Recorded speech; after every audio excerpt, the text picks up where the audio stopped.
Là aussi, on a des retours franchement inattendus. Je t'explique les nouveautés culture en radio à la rentrée. Chez France Inter, Daphné Burki rejoint la matinale en reprenant Nouvelle Tête consacrée aux jeunes artistes du lundi au jeudi à 9h50. Elle remplace Mathilde Serrel qui récupère une demi-heure d'analyse de tendances culturelles dans la tranche 10h-10h30. À la rentrée, le créneau d'Ali Rebéi passe donc de 1h à 30 minutes et devient le Mac de la vie quotidienne qui répond aux questions qui préoccupent les Français au jour le jour, indique la chaîne. L'ancien format d'Ali Rebéi, Grand bien vous fasse, reste programmé le vendredi. À 22h, Mehdi Maidy, journaliste rap d'Apple et déjà animateur de l'heure du rap sur la station pendant l'été, présentera à la régulière à la rentrée une émission pop et musicale en soirée pour ancrer sur la station des formats plus jeunes et culturels après l'arrêt des programmes de Move. Le samedi soir, c'est Camille Diao qui prendra le relais pour parler de l'actualité musicale avec ceux qui la font et décrypter la société à travers les sons de l'époque. Révolution culturelle chez RTL, on assiste à une forme de duplicata du service public orchestré par Jonathan Curiel. Cet ancien numéro 2 de France Inter, passé brièvement à la Maison Ronde, est revenu chez RTL avec les recettes du numéro 1 dans son escarcelle pour recréer le réflexe RTL. Résultat, il ramène Augustin Trapenard, ex-voix phare de Boomerang sur Inter,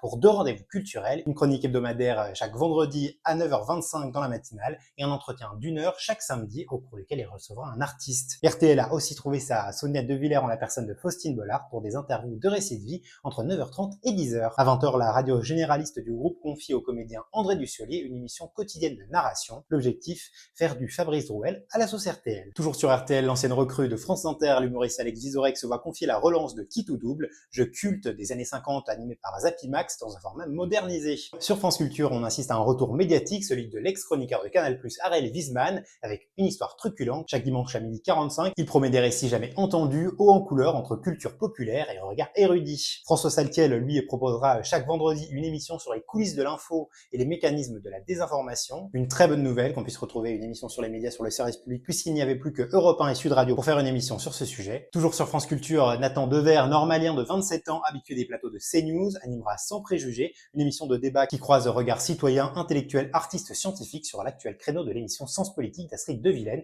qui passe, elle, à l'émission L'Esprit Public le dimanche. Le nom du jeune chroniqueur s'inscrit dans une promesse de pluralisme de France Culture, qui voit pourtant disparaître Signe du temps de Marc Weitzman et Esprit de justice Antoine Garapon. Enfin, une autre arrivée sur le service public, et pas des moindres, Stéphane Bern quitte Europe 1 pour arriver sur Ici. Il proposera un voyage dans le temps, une chronique historique quotidienne à 7h55 sur les 44 antennes locales. Un format décrit comme joyeusement érudit, entre anecdotes savoureuses et bandes dessinées sonores. Toi, dis-moi ce que tu penses de ces nouveautés en commentaire et abonne-toi pour ne rien rater de la fin de ce mercato télé.